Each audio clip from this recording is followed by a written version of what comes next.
Le jour se lève sur le chantier naval de Philadelphie le 28 octobre 1943. Comme chaque matin, il y a un calme apparent face au chaos qui se déroule au large des côtes de la ville et au-delà.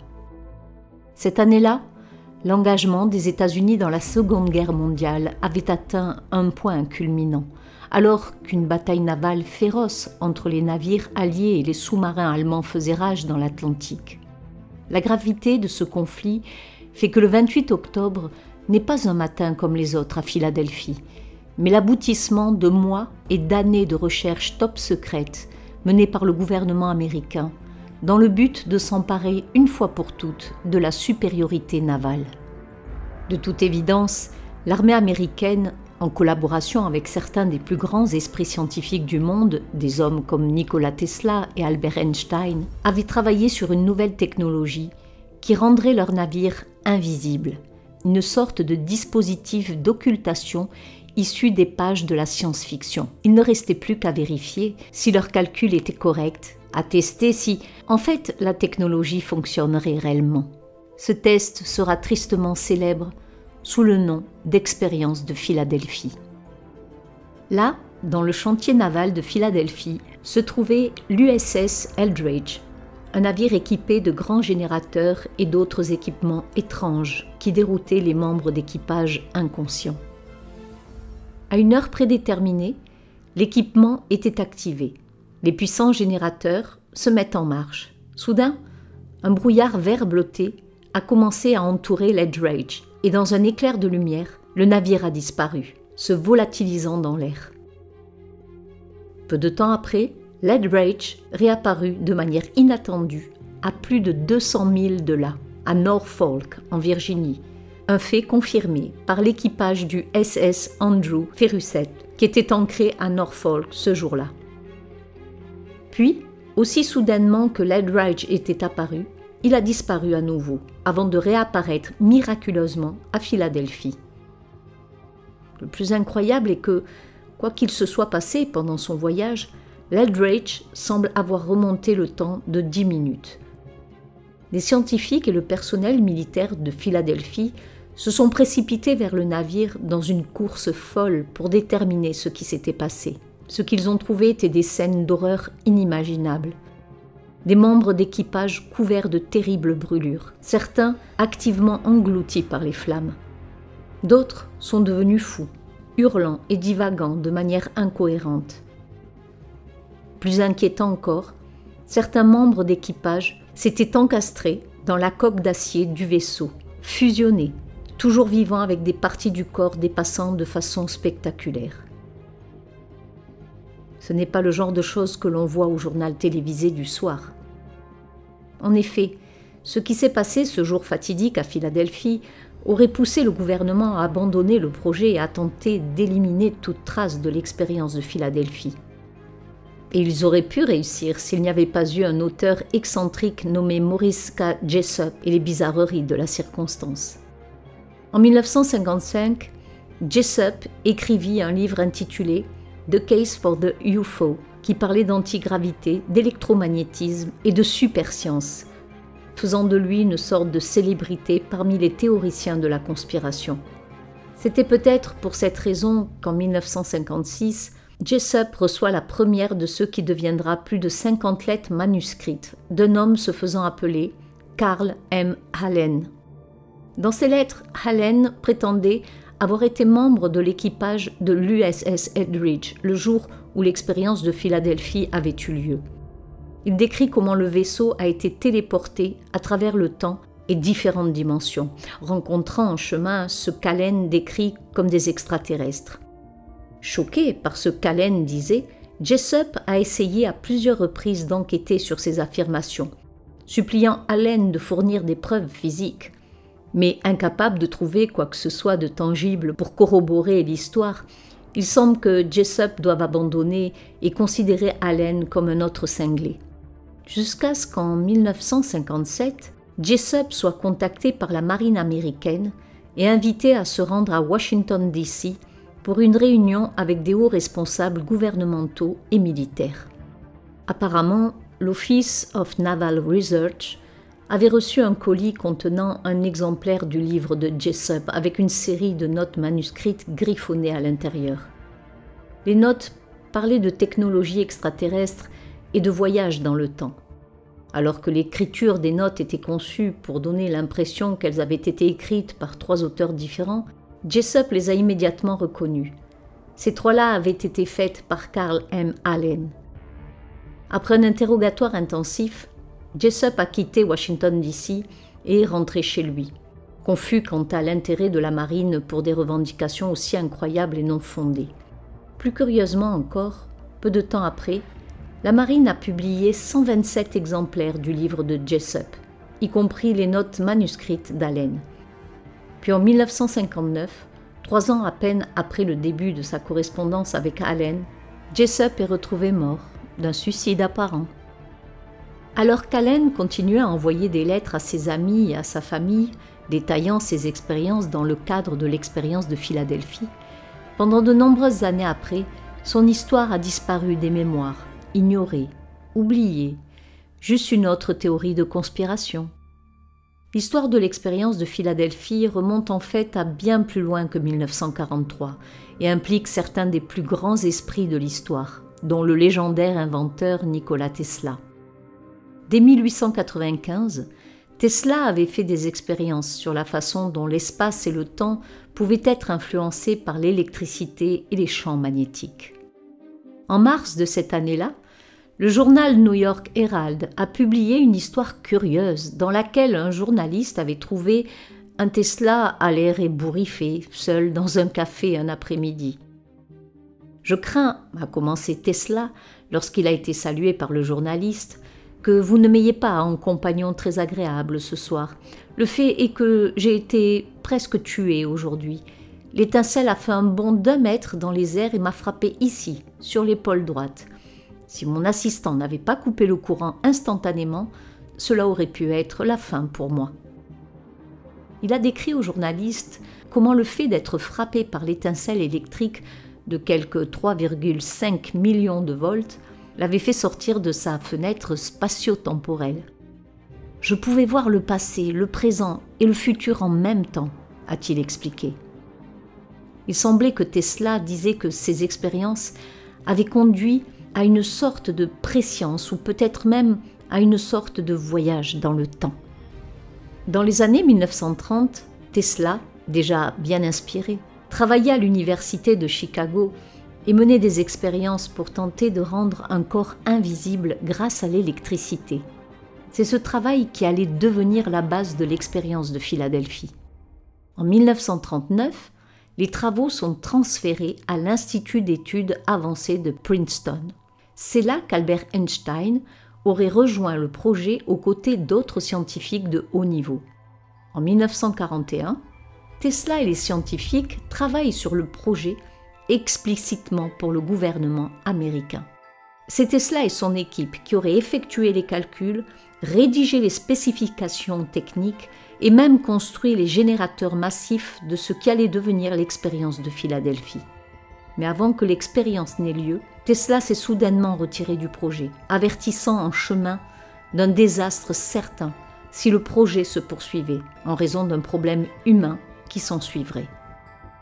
Tesla, en fervent humaniste qu'il était, ne pouvait pas supporter les conséquences horribles qu'il prévoyait pour les membres de l'équipage de l'USS Eldridge.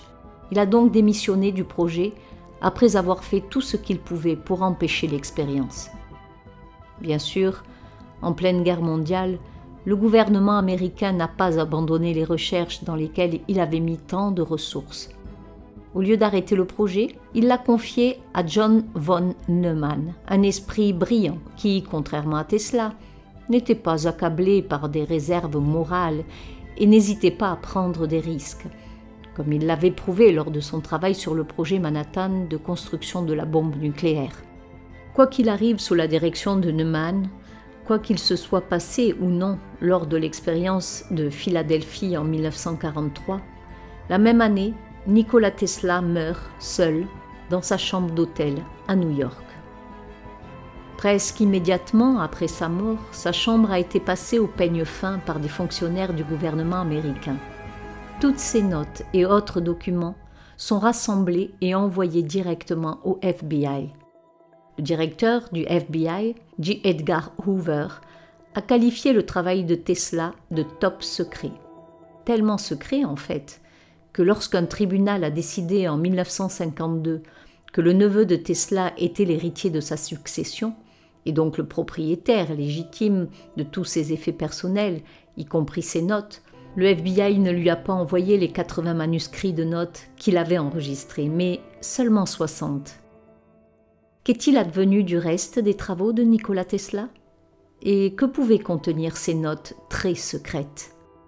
Certains ont émis l'hypothèse que Tesla travaillait sur une sorte de rayon de la mort que le gouvernement américain voulait pour ses efforts de guerre et qu'il voulait garder secret.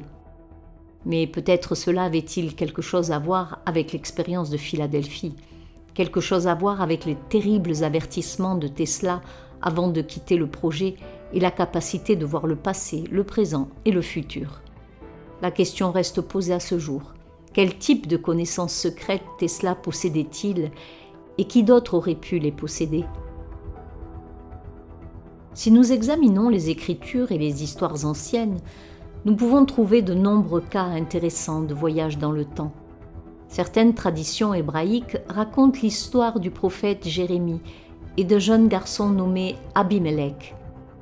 Le prophète Jérémie était assis avec quelques-uns de ses amis. Il y avait un jeune garçon qui s'appelait Abimelech. Et Jérémie dit à Abimelech : « Sors de Jérusalem, il y a une colline, et ramasse des figues pour nous. » Le garçon sortit et ramassa des figues fraîches. Tout à coup, Abimelech entend du bruit et du vent dans les airs, et il perd connaissance. Au bout d'un moment, il se réveille à nouveau, et il voit que c'est bientôt le soir. Alors il court vers la cité, et la ville était pleine de soldats étranges, et il dit : « Qu'est-ce qui se passe ici ? Qu'est-il arrivé à Jérémie et à tous les autres ?» Et un vieil homme dit : « Mais c'était il y a 62 ans. » Aussi incroyable que cette histoire puisse paraître, elle est loin d'être la seule contenue dans les textes des civilisations anciennes qui semblent faire référence au voyage dans le temps. Il existe quelque chose de similaire dans les traditions chrétiennes et islamiques, une histoire connue sous le nom des 7 dormeurs. Dans cette histoire, un groupe de gens se cache dans une grotte pour échapper à la persécution en l'an 250 de notre ère. Lorsqu'ils sortent de la grotte, quelques 300 ans se sont écoulés. Bien entendu, ce type d'histoire ne se limite pas au récit des anciens. Prenons l'exemple de ce que l'on appelle le porteur de Lordsburg, à l'extérieur de la ville de Lordsburg, au Nouveau-Mexique. Selon les habitants, la porte est un portail caché dans le désert, un portail qui relie l'espace et le temps. De nombreuses histoires ont émergé au fil des décennies décrivant des ovnis passant par la porte. En fait, on dit que devant la porte se trouve une souche avec l'os d'une jambe humaine incrustée, laissée là lorsque quelqu'un est sorti directement de la porte pour se retrouver dans un arbre. Cela ressemble à ce qui a été dit à propos des membres de l'équipage de l'USS Eldridge après l'expérience de Philadelphie, incrustés dans la coque en acier du navire.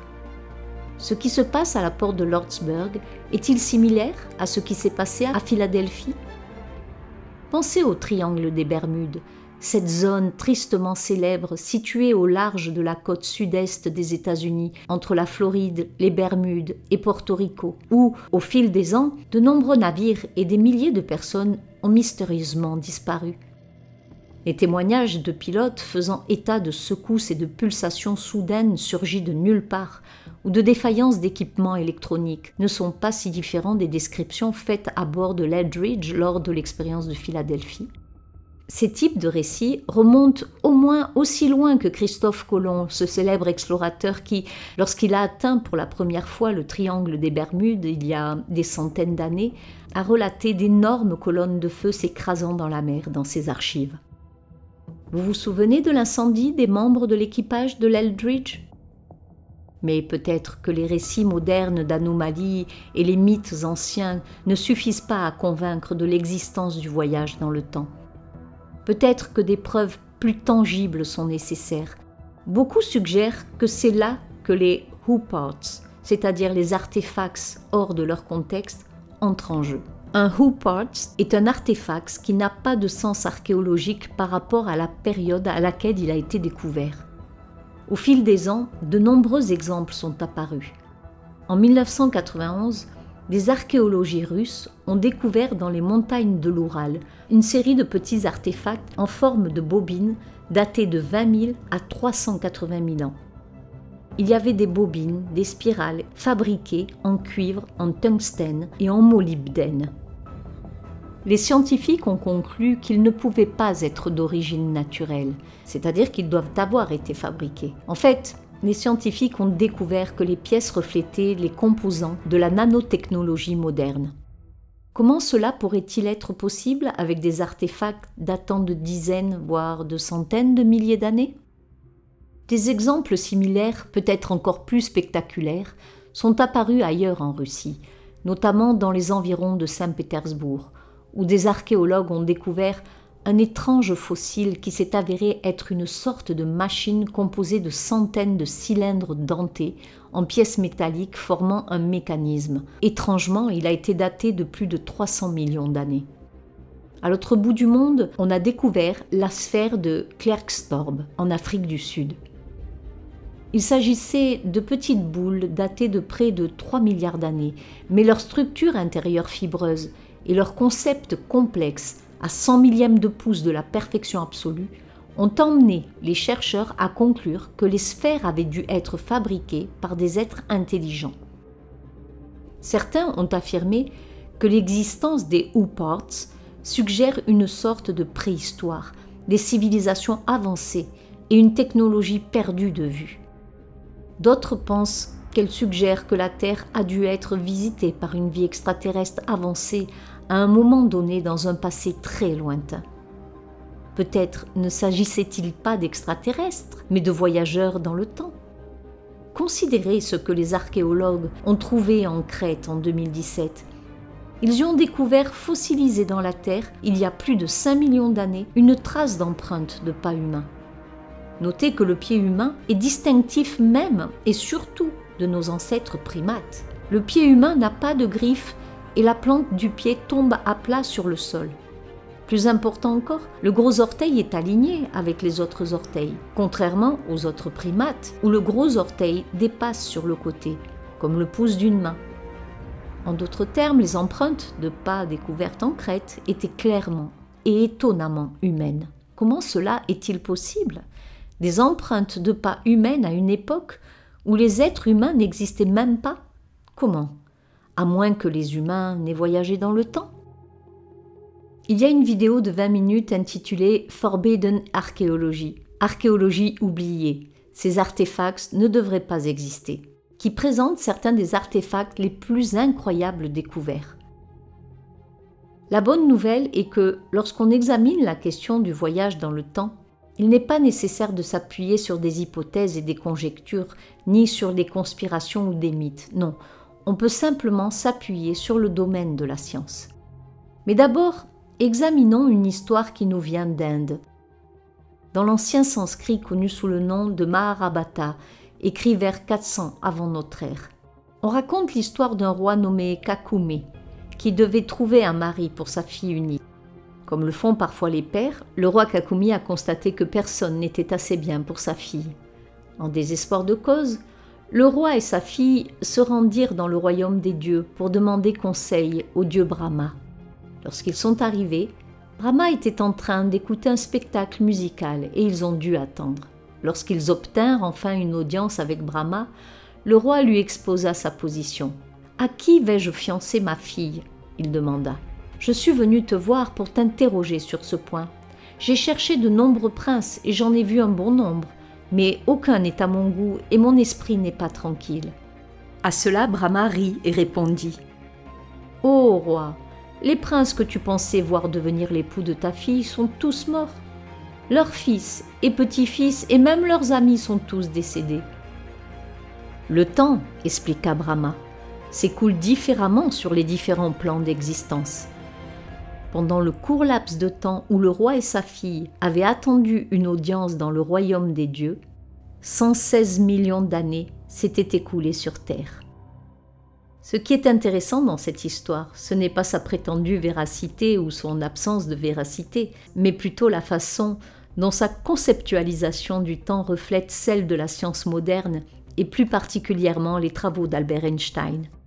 Dans sa théorie de la relativité restreinte de 1905, Einstein décrit comment le temps est relatif au cadre de référence de l'observateur. En d'autres termes, il dépend du déplacement de l'observateur et de la force de gravité. En d'autres termes, le temps s'écoulerait différemment pour une personne dans l'espace et sur Terre, comme c'est le cas pour le roi Kakudmi alors qu'il se trouve dans le royaume de Brahma, dans le Mahabharata. Écrite il y a près de 2500 ans, l'histoire du roi Kakudmi illustre ce que les scientifiques modernes appellent la dilatation du temps. Ce phénomène est souvent exprimé à l'aide de la parabole des jumeaux, comme le décrit le magazine Forbes. Un jumeau reste à la maison tandis que l'autre fait un voyage aller-retour dans l'espace, voyageant presque à la vitesse de la lumière pendant 10 ans. Lorsque le jumeau qui a voyagé revient, il constate que son frère a vieilli de 10 ans alors que lui n'a pratiquement pas vieilli. Le jumeau qui a voyagé a fait un saut de 10 ans dans le futur. En fait, la dilatation du temps n'est pas seulement une théorie, mais un fait prouvé et observé.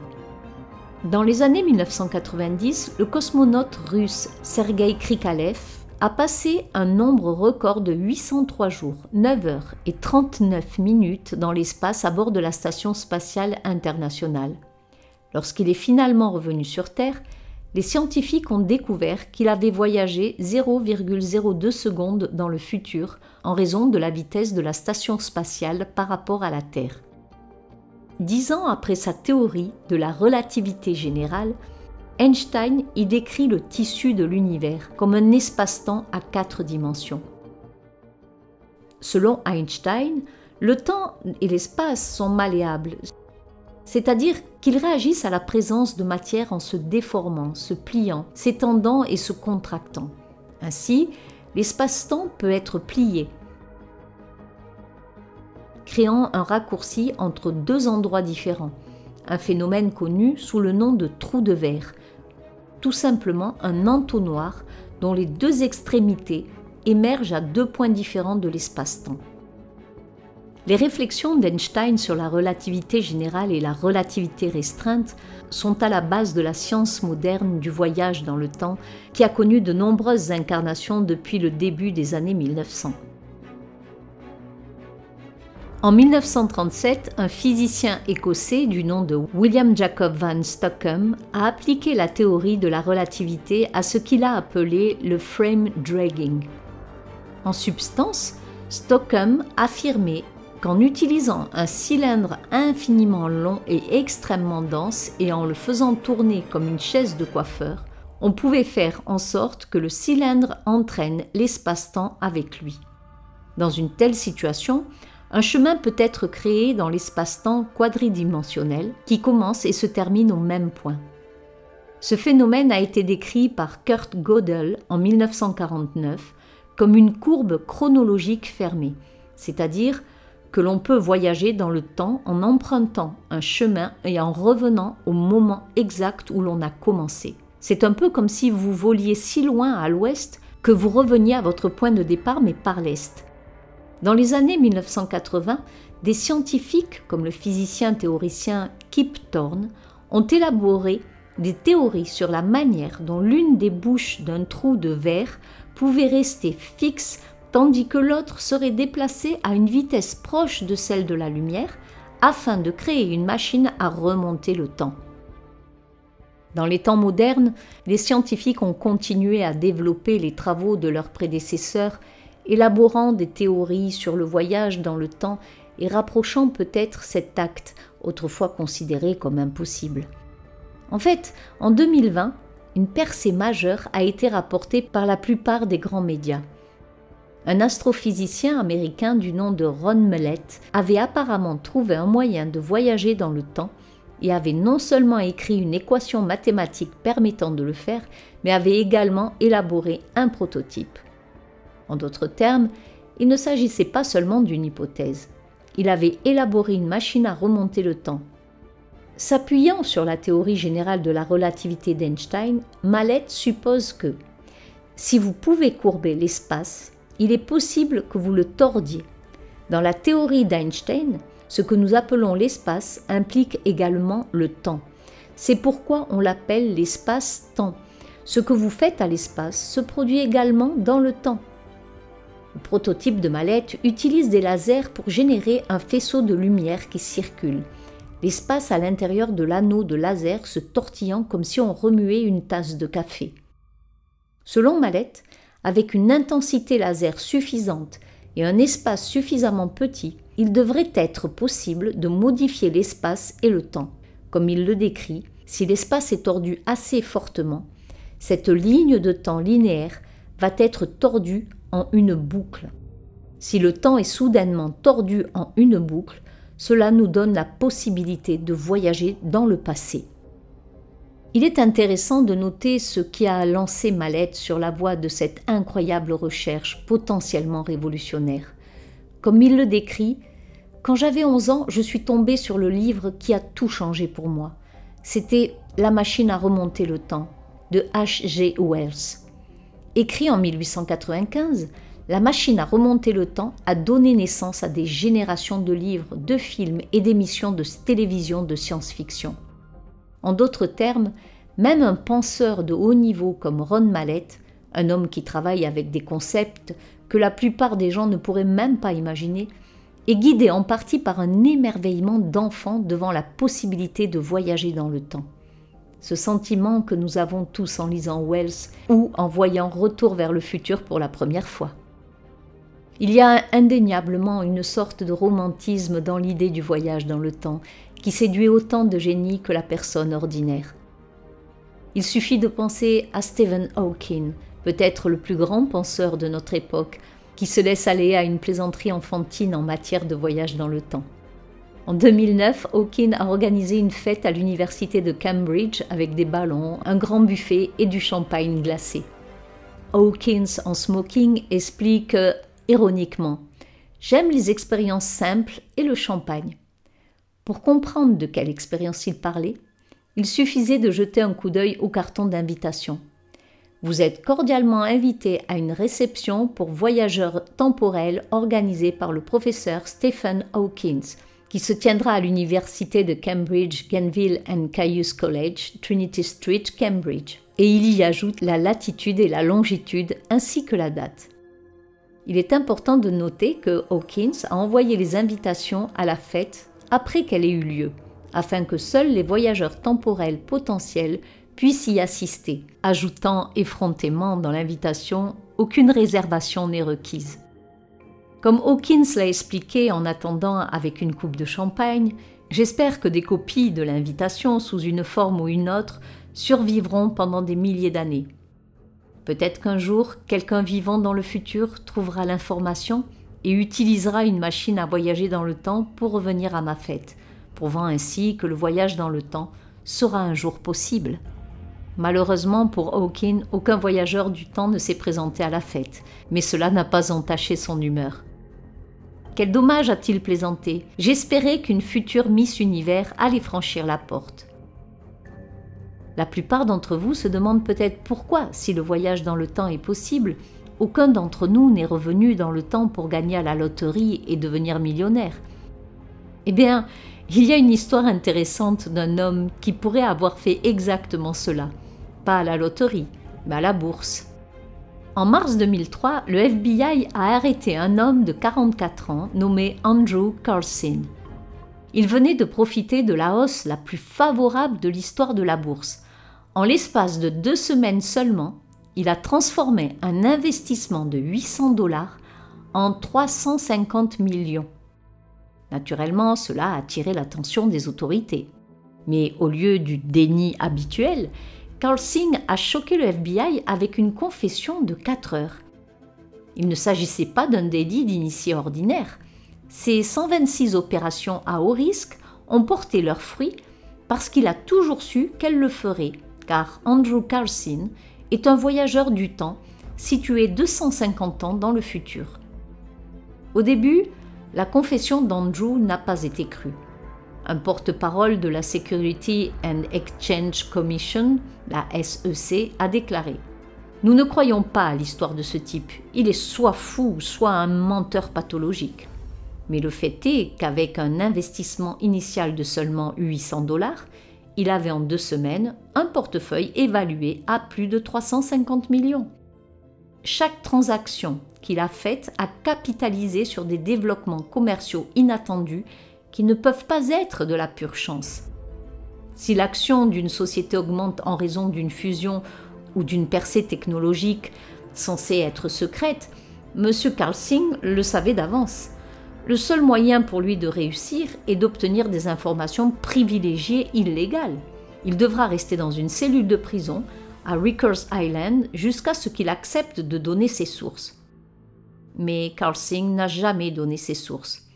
Dans une tentative de générosité, Carl Singh aurait proposé de divulguer des faits historiques tels que l'emplacement d'Oussama Ben Laden et un remède contre le sida, uniquement s'il le laissait retourner dans le futur. On ne sait pas s'il a effectivement révélé ses secrets. Bien que déterminé à prouver qu'il était un menteur, le FBI n'a pu trouver aucune trace de l'existence de Carl Singh avant décembre 2002. C'est comme s'il n'avait jamais existé. Le 2 avril 2003, alors qu'il se rendait à l'audience, Andrew Carl Singh a soudainement disparu et n'a jamais été revu. Son histoire a été étouffée et n'a plus jamais été mentionnée dans aucun média. La SEC, le FBI, ont nié que cela se soit produit. Il est impossible de savoir si des hommes ont effectivement voyagé dans le temps. Impossible de savoir quelle est la part de vérité dans les récits des événements modernes et des textes anciens. Mais une chose semble certaine, si les scientifiques modernes sont sur le point de découvrir les secrets du voyage dans le temps, alors les prochaines années seront passionnantes.